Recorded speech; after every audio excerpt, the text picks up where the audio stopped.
attendees are in listen-only mode. Good afternoon, everybody. Can you hear me? No?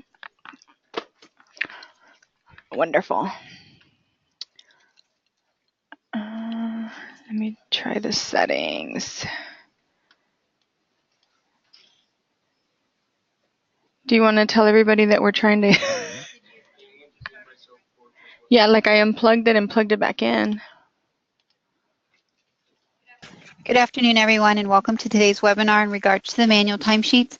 We do have a lot of people registered for this class today, so we're just going to go ahead and give a few more minutes to make sure we get all of the time connected to the webinar. So just hold on with us for just a few more minutes and we'll get the webinar started. Thank you. I heard you loud and clear. What if I try calling in?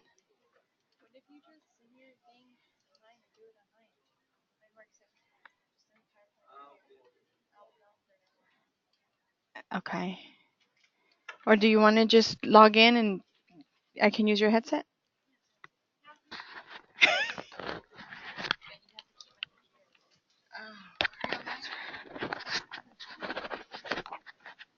But then how are you going to listen in case I need help?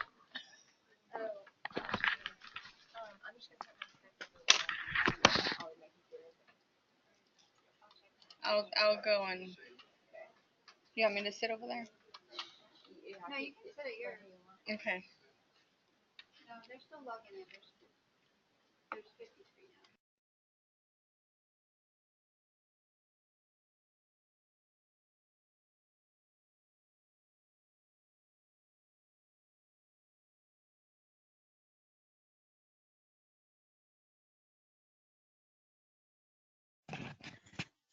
Thank you, everyone. We're just going to give probably one more minute and then we're going to get the webinar started to make sure we get everybody the ability to log in. So just one more moment and we'll get the webinar started. Thank you.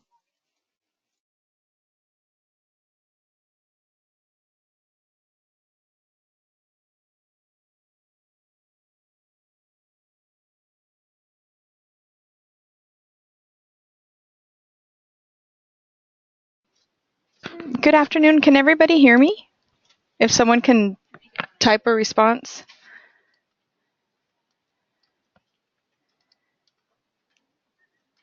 Yep.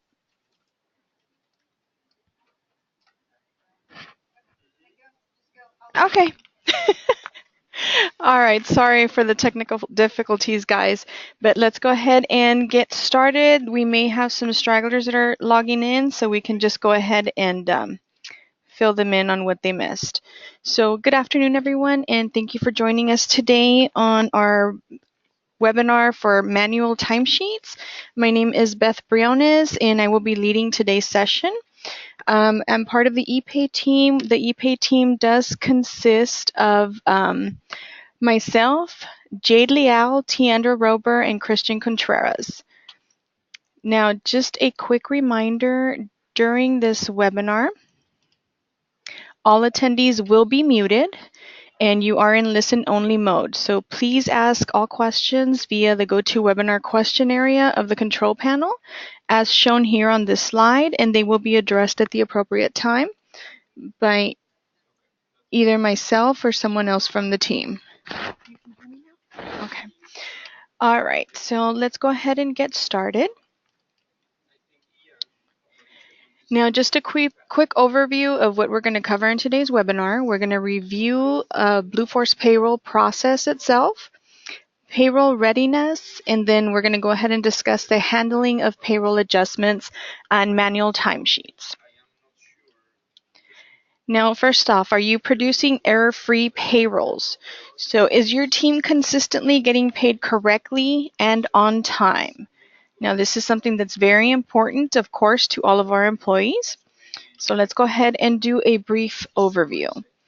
Now, these are some of the things that we need to do in order to have error-free payrolls. And one of them, of course, the most important one, is for all of the employees to punch in via one of the approved time collection methods. Now, that can be either on a Walter clock, using the phone in, dialing the 1-800 number, mobile punch, or web punch. Also our supervisors or managers, this would be someone with an editor or submitter role. We would like for them to review the punches on a daily basis as permitted. Go ahead and approve any any invalid punches. Whoops, sorry, got ahead of myself there. And correct any missed punches as well. Now, next would be for a manager or someone with a submitter role to review the time for the pay week. And once all edits are completed, they would then submit the payroll. Then we would have either an admin or a different manager, a DM or approver, anyone with an approver role, would then review the time once more to make sure everything is correct. Then they will approve. Now, please keep in mind, approving timesheets is considered the point of no return.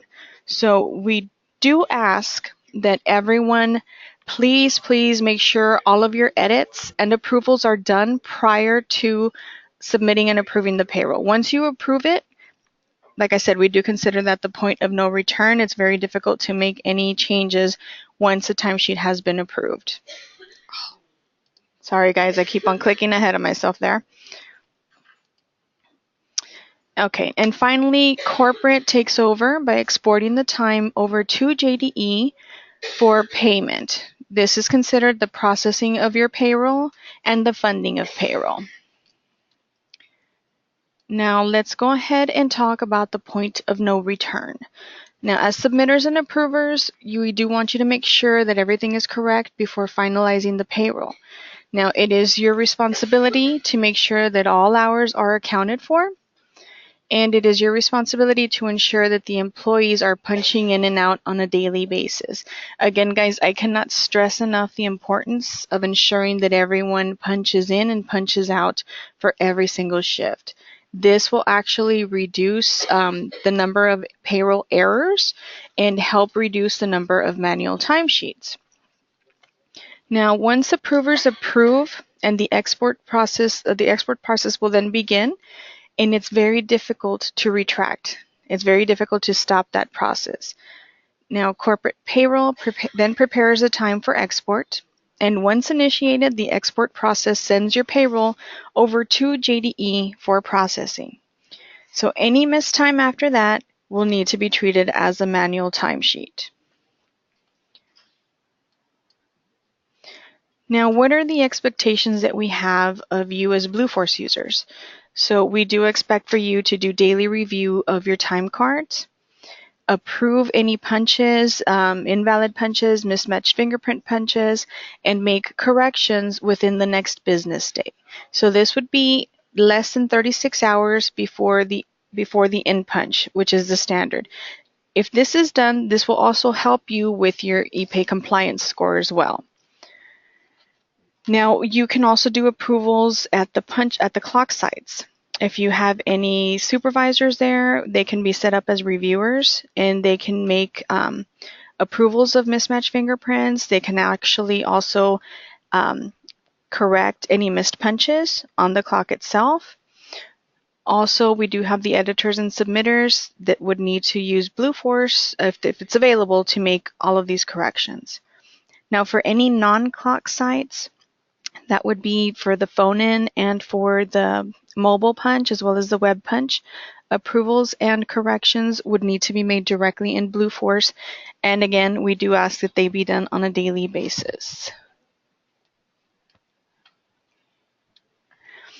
Now, let's see. Give me 1 second. Okay, so if the daily reviews are occurring, then there should be no reason to have a manual timesheet. So that is why we do stress for everyone to review your timesheets, your time cards, and make all of your edits within 36 hours. Next, let's review payroll readiness. So how do I know that my payroll is ready to go? Let's see here. All submitters and approvers do have tools within Blueforce to complete these required steps. Now, first off, we do have the timesheets where you can sort by the timesheet status. And all Blueforce users have access to this. And I will show you what I'm talking about here just briefly in a few minutes.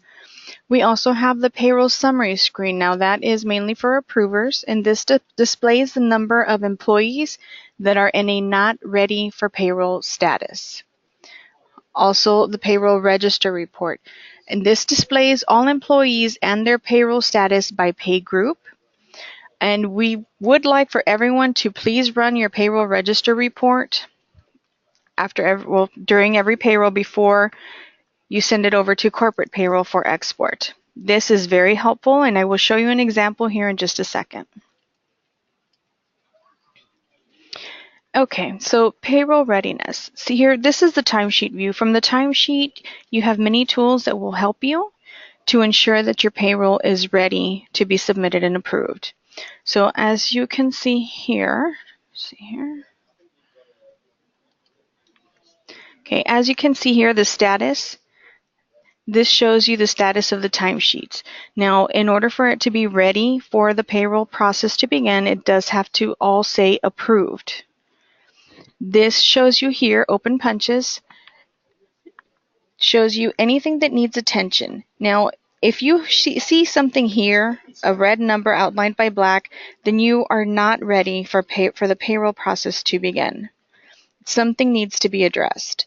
Now, one thing that you can do if you see this number here is go ahead and click on that, and it will take you to the time card that needs attention, that needs to be addressed.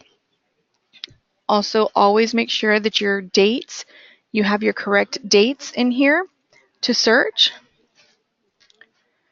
Another thing that you can look at is your hours. You can check the total hours here. These are broken out by job and by task. Also, you can do a quick export here if you want to run that's in Excel. Now, if for some reason you submitted the timesheet, then you had to reject it to go back in, this can be needs to be reopened. Anytime something is rejected and you want to go back, it has to be reopened. So you can actually sort by timesheet status as well here. We want to make sure that everything is submitted. You can just click on this drop-down menu, select submitted, click search once you have your dates correct, and it will show you everything that's submitted. If anything needs changes, do the same process, and your needs changes timesheets will come up here. You would then just need to reopen those timesheets to make any edits. Let's review payroll readiness. Now, these are some highlights from the timesheet. Let's see here.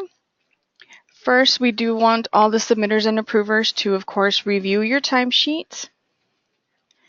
And the first step to closing your payroll is you can either filter this by job, you can filter by employees, or use any of the other filters, such as the ones that we showed on the previous slide.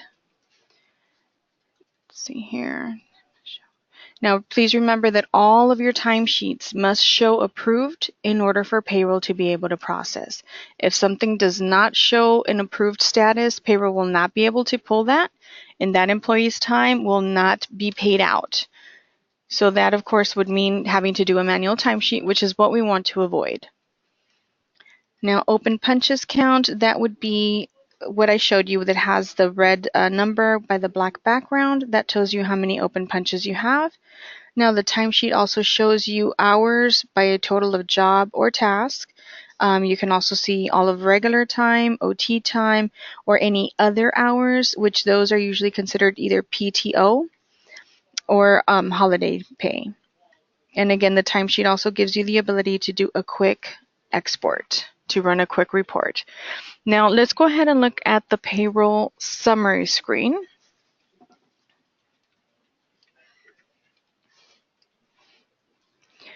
Okay, so here in the payroll summary screen, this is what we call the approver's lifeline, basically. From here, you would select your date range, your pay period begin date to your pay period end date, and you would search. Now here you can see this one still is not ready for payroll. And one thing that you definitely want to pay attention to is this right here on the right-hand side. This will tell you if something is not ready for payroll.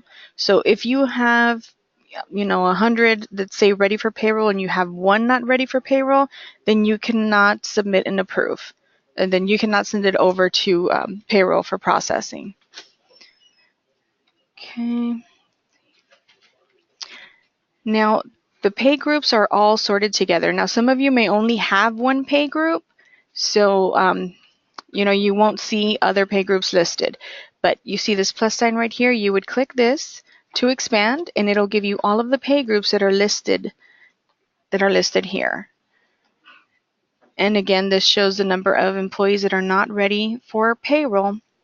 Now, approvers can drill down to see what it is that is not ready for payroll. Again, you can click on this right here, and it'll take you to the time card that needs to be addressed. Now, this screen here will also give you the ability to submit all and or approve all, rather than going timesheet by timesheet and approving. If you know that everything is ready for payroll and you see all of your numbers here, you don't have anything that's not ready, everything's ready, you can go ahead and approve all here. Okay, and that's what we just went over on the previous screen. Again, the payroll summary report is the pay approver's lifeline, and this is the screen that you really need to pay attention to ensure that everything is ready for payroll to go. Okay, now the payroll register report. This is something that I highly recommend that everybody run before sending your payroll over to corporate for export. Now, this is actually from the payroll summary screen. It's going to be on your left-hand side. You would click here on payroll register report, and you would select your dates, enter your date range, select your pay periods, and like I said, some of you may only have one pay group here, and you would generate your report. Now, once you generate the report, you can actually export it to Excel, and here is an example of what it looks like. Now, once you export it to Excel, you can actually sort and filter, and this gives you a lot of information that's very useful. Here you can see the employees, the hours, total pay, the status. This is what's very important that we want to look at. What you can do, and I don't have an actual report that I can show you right now, but in Excel, you can sort and filter.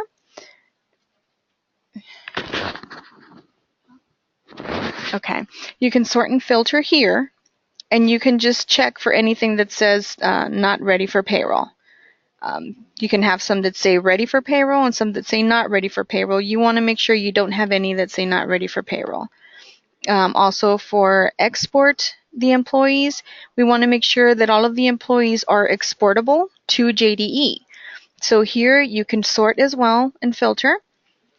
There would be a little drop down box that comes down here, and you want to see if there are any that say no.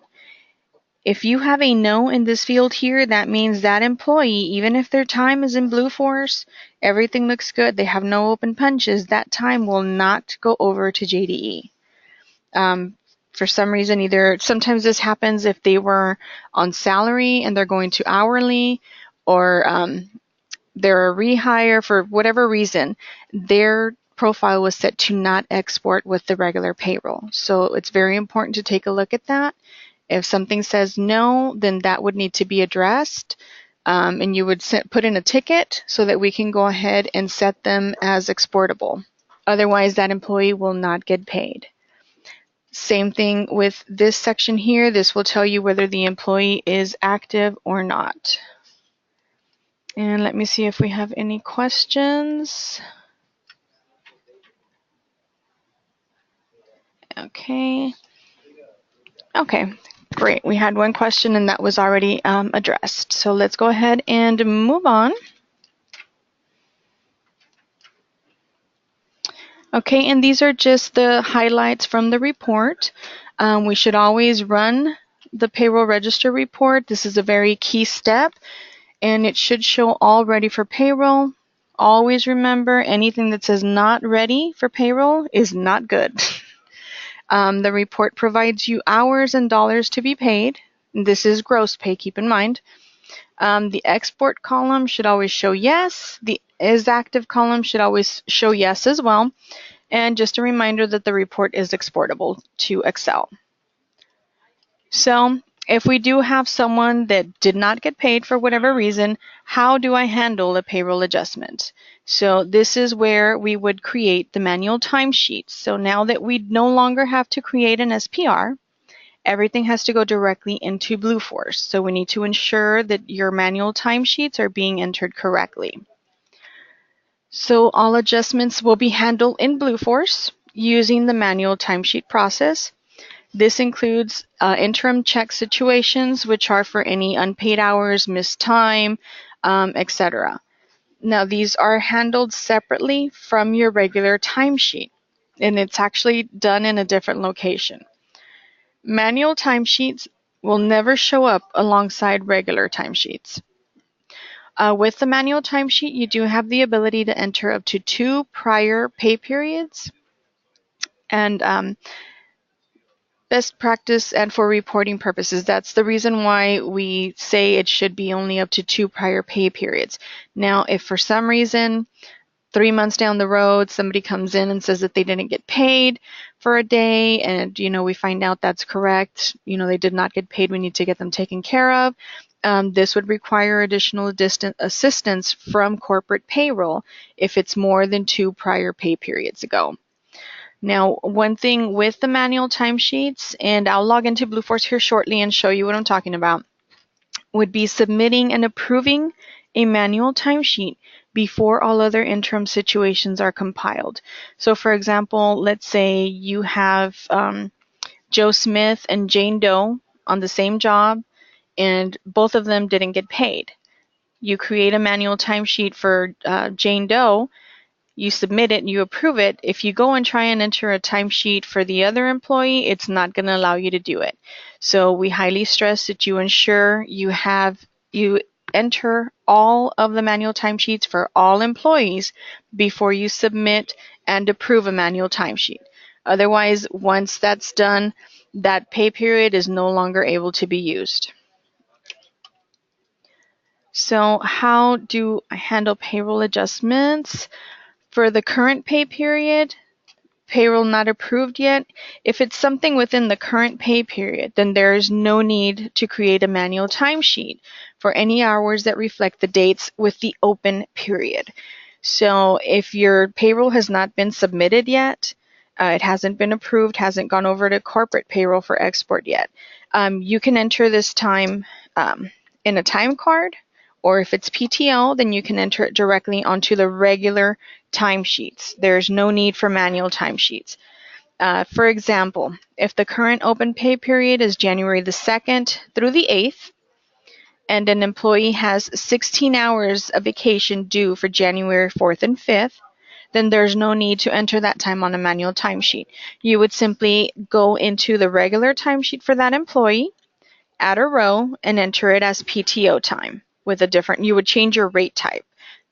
That's how it would be differentiated from the regular hours. So what if it's the prior pay period and that prior pay period has already been approved?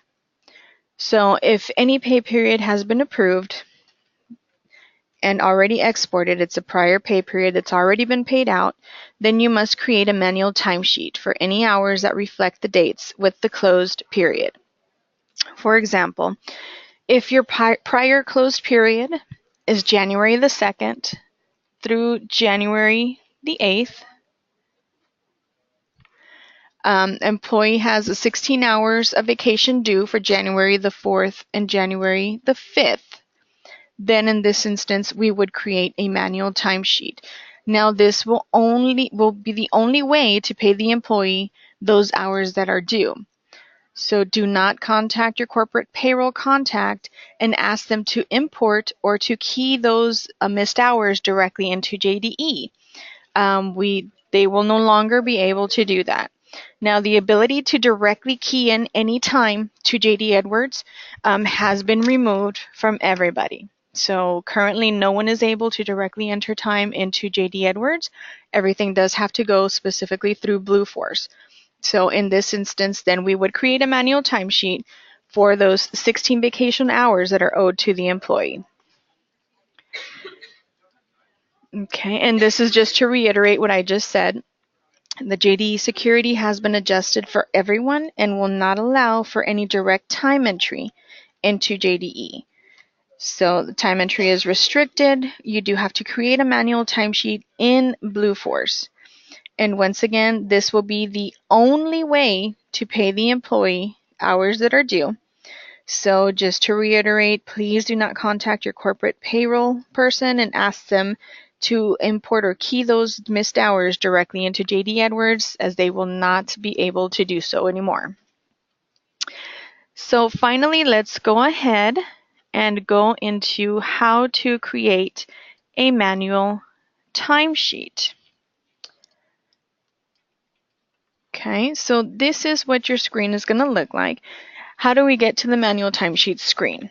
So first you would click on your regular timesheets icon. Once in the regular timesheets, you're going to go ahead and click on manual timesheets. Once you're in the manual timesheet, you're going to select your job, enter the date range for the pay period, and this is for the hours that were missed. So again, if for example the previous pay period that was closed was from January 2nd to January the 8th, then you would enter that date range up here. And very importantly is we want to click on show blank timesheets. Otherwise you will not pull anything up when you click on search. So once those search parameters are entered, you click on show blank timesheets. We're going to go ahead and click on search. Now there's a couple different ways that you can do this. You can just choose the job, leave this as all employees.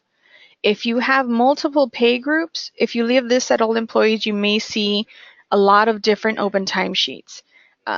If you're not sure what pay group the employee is in, what I would suggest is to go ahead and select your employee here. Make sure your date range is adjusted. You're still going to have to click on show blank timesheets. Then we're going to go ahead and click on search. Once you do that, it's going to give you some options here. And as you see, there are going to be no hours because these are just plain blank timesheets. So these manual blank timesheets will appear for that job, that date range, and if you selected an employee, for that employee combination. We verify that the correct timesheet that you will need. This is if multiple selections are available. Like I said earlier, if you have multiple pay groups, it may give you various options. And I think we have a question. Let me take a look real quick. Oh, okay. Okay, and those are being addressed here by my teammate. So, okay, so once we have these blank timesheets here, and you select the correct one for the correct pay period and the correct pay group, unless you actually search for the actual employee, you're going to click on the job link. And one thing to keep in mind is everything that's underlined, you can click on. Okay, so we're going to click on the correct timesheet on the job link. It's going to take you to another screen where you're going to see Add New. You're going to see the job, you're going to see the pay period, the pay group. Go ahead and click on Add New. And this, you're going to see this populate here, and it's going to need some information from you. First thing that we need to do is enter the work date. Once you do that, the job should already be pre-populated since you searched by the job. If you did not search for a specific employee, and this shows all selected employees, you're going to have to locate your employee here. You would just click on this drop-down menu here, find the employee we need to pay, and select them. Next, we do need to select a task for the employee.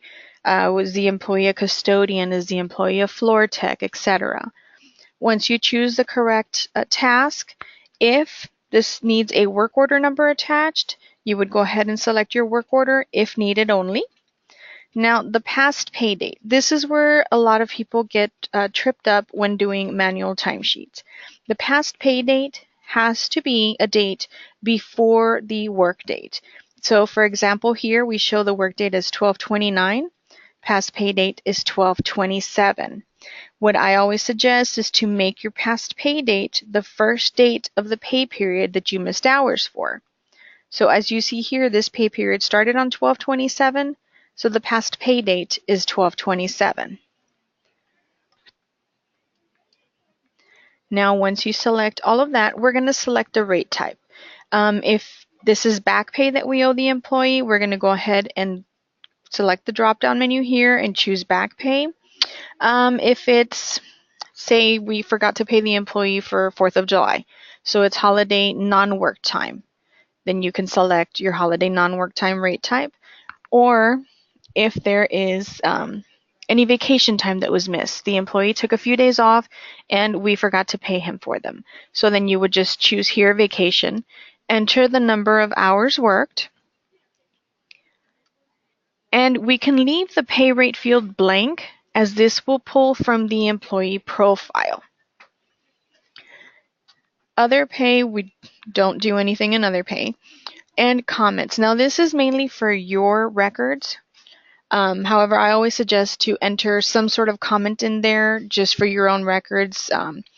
In case we ever happen to have a DOL audit, there's some sort of comment on that manual timesheet as to why we had to pay the employee after the pay period had already passed. And this can be something very simple. Employee did not clock in, time missed during regular payroll, or vacation time owed employee, past pay period, whatever you want. Just a simple note will suffice. So once you enter all of that information, we're going to go ahead and click on Save, and you should get a confirmation message here that says Manual Timesheet Added Successfully.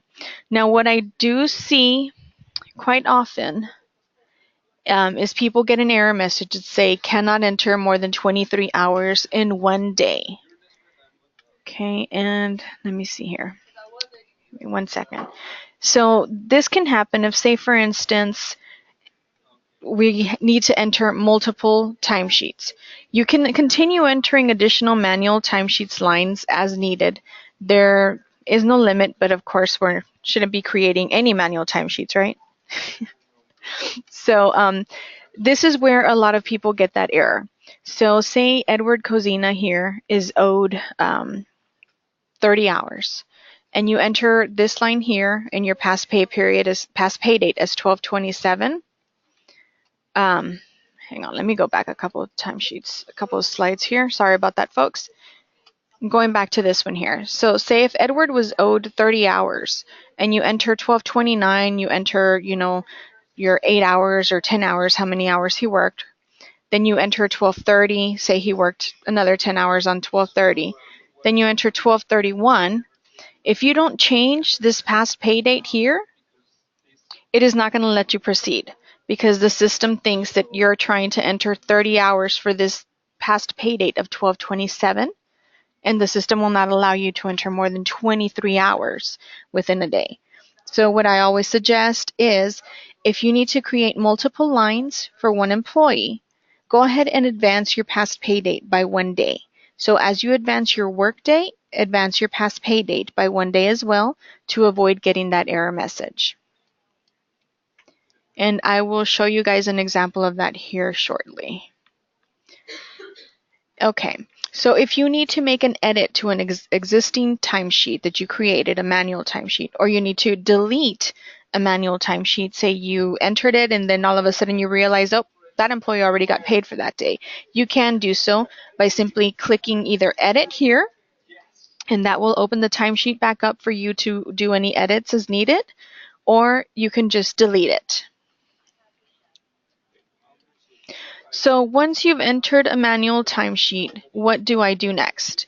Well, we need to make sure that the manual timesheet gets submitted and approved, and be sure to contact your corporate payroll via email to notify them that you have a manual timesheet in the queue that is ready for export. So the submitter will first need to submit. From Payroll, you would click on Manual Payroll Summary. And this is from the Payroll Summary screen. So once you click on Manual Payroll Summary, you're going to enter the date range of the missed hours, and this would be the same date range that you entered in the Manual Timesheet section. And you're going to click on Search. And this is going to pull up any manual timesheets that have been created for that pay period. So you're going to select Submit All. At this point, you can submit all of the manual timesheets that you created at one time. So if you had to create 20 manual timesheets, which of course we're not going to have any, then you would select them all here and submit all at the same time. And next step would be the approver will need to approve all of the timesheets. And if needed, the approver can reject any submitted timesheets as well from this screen here. Now, the rejected timesheets will need to be corrected and resubmitted by the submitter. But if everything is good to go and they just need to be approved, the approver will follow the same process, enter your pay period dates, click on search, all of the submitted timesheets will appear, and they would just click on approve all. So what if we did have to reject a timesheet? If the approver selected reject submitted timesheets, then the timesheet would go to a needs change status. The approver must then reopen all in order to allow the submitter to go back in and make any edits to that timesheet. If that timesheet does not get reopened, then you will not be able to make any edits until it is reopened. So what do we do next? Once the timesheet has been entered, make sure that that manual timesheet first off gets submitted, gets approved. Once that is done, be sure to contact your corporate payroll contact via email to notify them that you have manual timesheets in the queue that are ready to be exported for payroll processing. So now if we do have daily reviews that are occurring, there should be no reason to have a manual timesheet created. So we do ask that you utilize Blueforce's functionality to help with shift differentials, holiday exceptions, etc., to prevent from having to manually track any time. So now let me go ahead and log into Blueforce so we can do a quick example. Give me 1 second while I log into the system. Oops.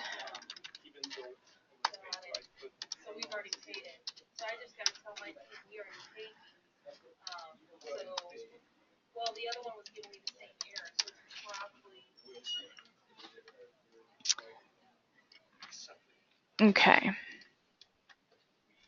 All right, so now this is, we're in Blueforce. Let me go ahead and select my jobs, because as everyone knows, that is the first thing that we have to do in order to be able to view any time cards or time sheets.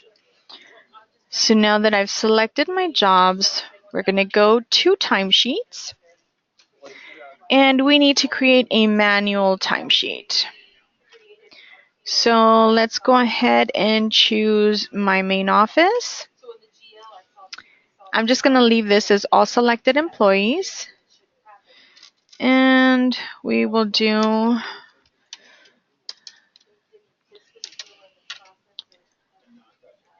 (11:1 to 11:15). We're going to show blank timesheets, and we're going to search.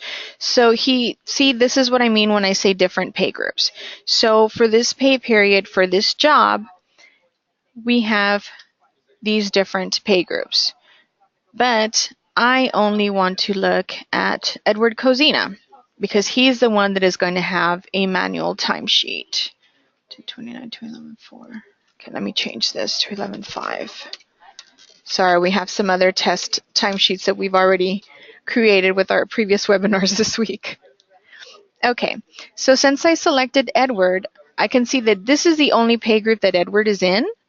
So that makes it a little easier for me to know which timesheet, which blank timesheet to select. So we're going to say that he missed pay for the week of 11/12 to 11/18. So I'm going to go ahead and click on the job. This brings me here. And see, there's nothing here. So what I need to do is go ahead and click on Add New. This is going to open up a blank manual timesheet for me. And we're going to say that Edward did not get any pay for the day he worked on 11/15. It's already pre-populated with the job, and it's already pre-populated with the employee because I included him in the search. So what tasks did Edward perform on that day? We're going to say that Edward was a day porter. There was no work order associated with it. Now, past pay date. This, remember, always has to be before the work date.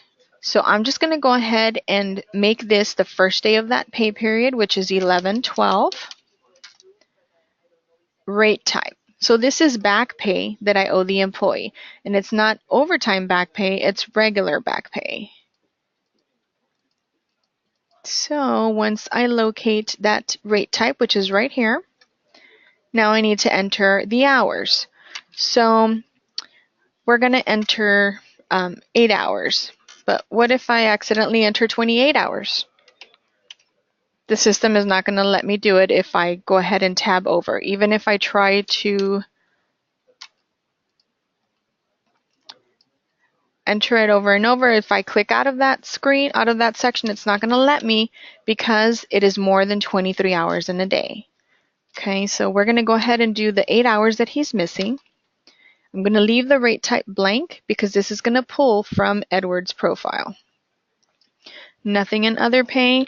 And in comments, I'm just going to go ahead and say the employee didn't clock in.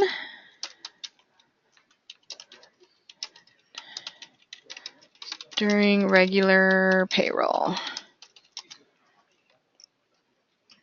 I'm going to save it.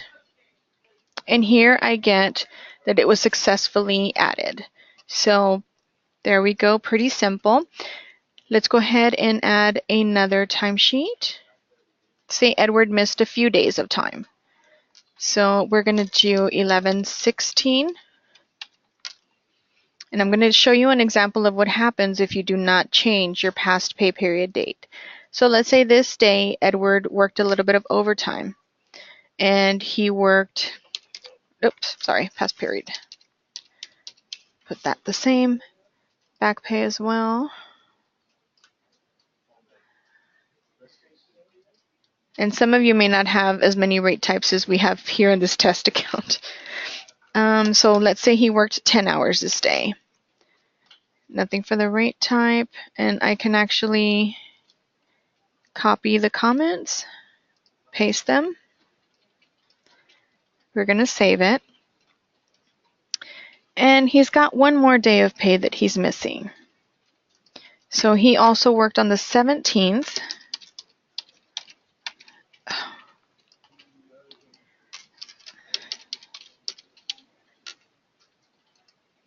Okay, as a porter. And I have not changed my past pay period date. This is also back pay owed to him. And he worked his regular 8 hours on this day. So now when we try and save it, we're going to get this error message. Total of hours across all sites for an employee cannot be more or equal to 24. And this happens quite frequently. I cannot tell you how many times I see this. We get tickets for this all the time. And it's that easy fix. Just make sure that you change that past pay date and advance it by 1. So all we have to do here is change this to the 13th. Save it. And now it accepted the manual timesheet. And all it is it's calculating all of these hours to the 12th. Even though the work date has changed, the past pay date has to be changed as well. So now we have the 3 days of time here. So we're ready, everything looks good, and we're going to go ahead and submit these timesheets.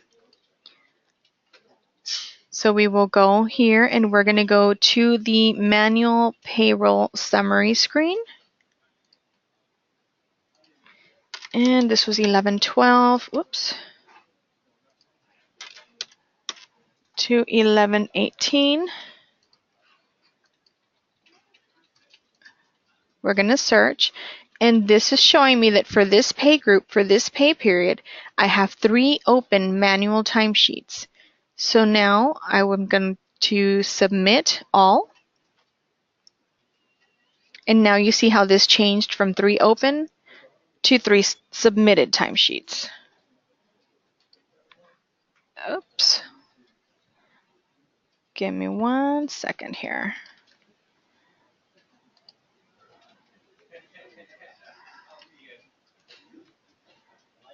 Sorry, I went back to my slideshow. Okay, here we go. So it went to 3 submitted. So now the approver will have to come in to approve all of them.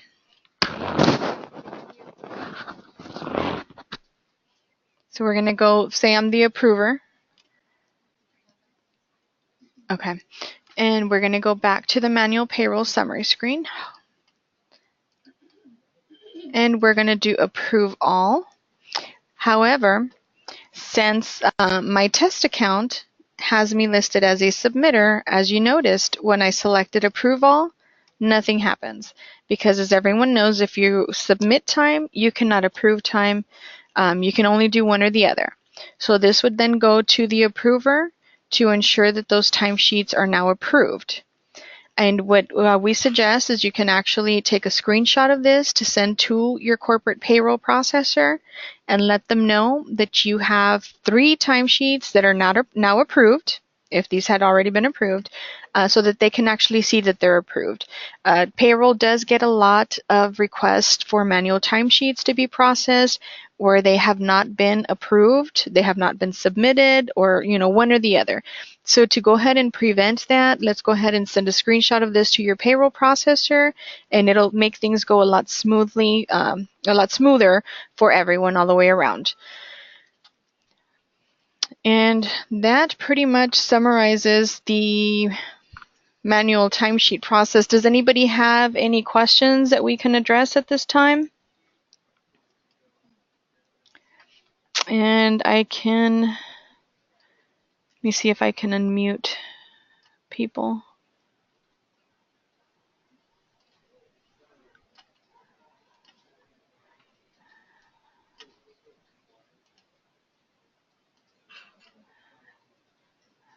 Okay, do we have any questions? I can't see anybody.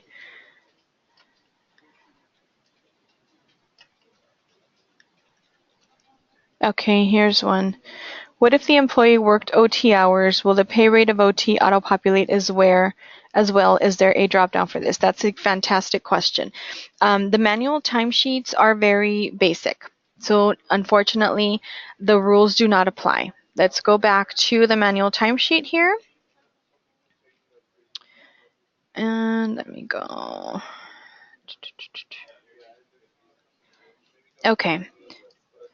So let's say that Edward is actually owed 2 hours of overtime rather than 8 hours of regular time. Because he worked 10 hours on this day, he's going to have 2 hours of overtime pay owed to him. So in this instance, what I would do, let me reject these first so I can reopen them, show you how.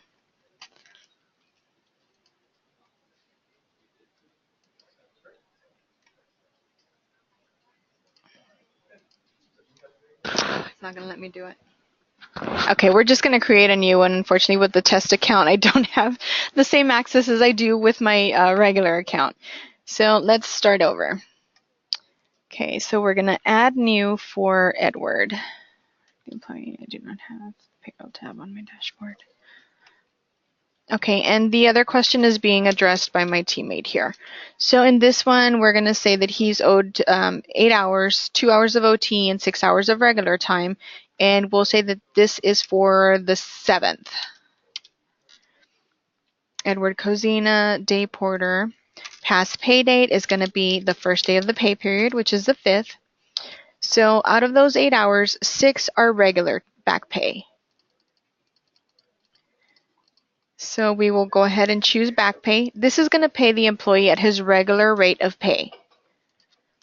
6 hours, nothing in the pay rate. Same comments, I'm going to save. Okay, it was added successfully. So those 2 hours of overtime that he is owed are going to be at a different rate type. So we can still say that it's 11.7. It's a porter. Since this is only going to be a total of 8 hours for these days, I'm going to go ahead and leave this one at 11.5. However, for the rate type, we're going to do back pay OT. So this is overtime that he is owed. It's still back pay, but it's at a rate of overtime. So we're going to enter 2 hours here. We're going to save it.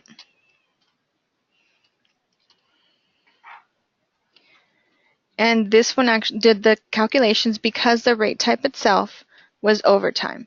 So if it's overtime that's owed and it's back pay, you do need to make sure to choose this rate type. Now, if it's anything else, say there are rules, pay differential rules on that job, or a rule to pay at a different rate for a different task, that you would have to manually calculate yourself, and at that point you would have to enter the specific rate of pay here in pay rate. So let's say, for instance, that Edward is working as a different task for the day. Let's say he's taking the position of a supervisor. He's an acting supervisor for the day. And we're going to go ahead and advance this. And it's still back pay. But when he's working as a supervisor for that shift, he should be getting paid at $13 an hour. So in this instance, you would need to enter the $13 here in order for the system to calculate it correctly. We're going to save. And there you go. So if it is a different rate of pay that the employee is owed other than his base rate, then that would need to the rate would not need to be manually entered into the system. So do we have any other questions out there that I can address? Payroll, what pay date would you use? Okay, Cindy, I think I missed the first part of your question.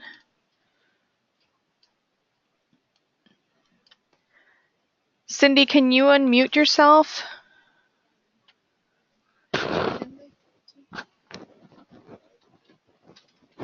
Let me see if I can find you there.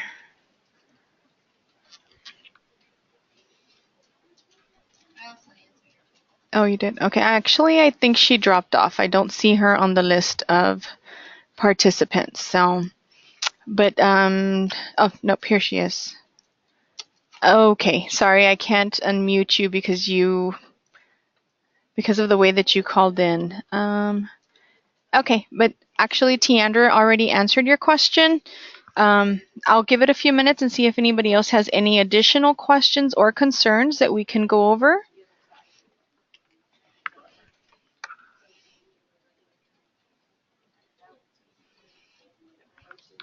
Okay, well, if we don't have any other questions at this time, the next thing that I would like to go over is how do we get EPAY support? So now we do have a corporate help desk available. We are asking that all requests please be submitted in the form of a ticket. I know a lot of times, sometimes, you email us, and that's great. We don't mind helping you. However, for tracking and auditing purposes, we are now having to follow procedure, and everyone does have to submit a ticket. This way, your concerns get addressed in a timely manner, and they don't sit in one of our email boxes unanswered, because we do get inundated with emails throughout the day. Now, another thing is we actually have live assistance available now, Monday through Friday from 9 a.m. to 5 p.m.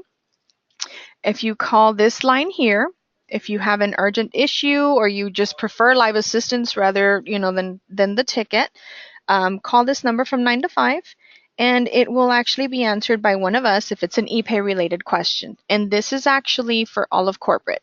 Everyone does have a help desk now, not just EPAY and Blueforce. The phone will ring directly to myself, Jade, Tiandra, or Christian, and whoever's available will answer it. If for some reason all of us are tied up on a call already, it will then go over to our NSC center, the call center, where they will submit a ticket on your behalf that will come to us as well. Now, the NSC is also available after hours, after 5 p.m., on weekends and holidays. They are available 24 hours. If you happen to have an issue with the Walter clock, we do ask that you contact EPAY support directly at this 800 number, and they are available 24 hours as well to help you with any issues with the clock. Okay, and if nobody has any other questions, then thank you very much for joining us today. Have a great afternoon and happy holidays.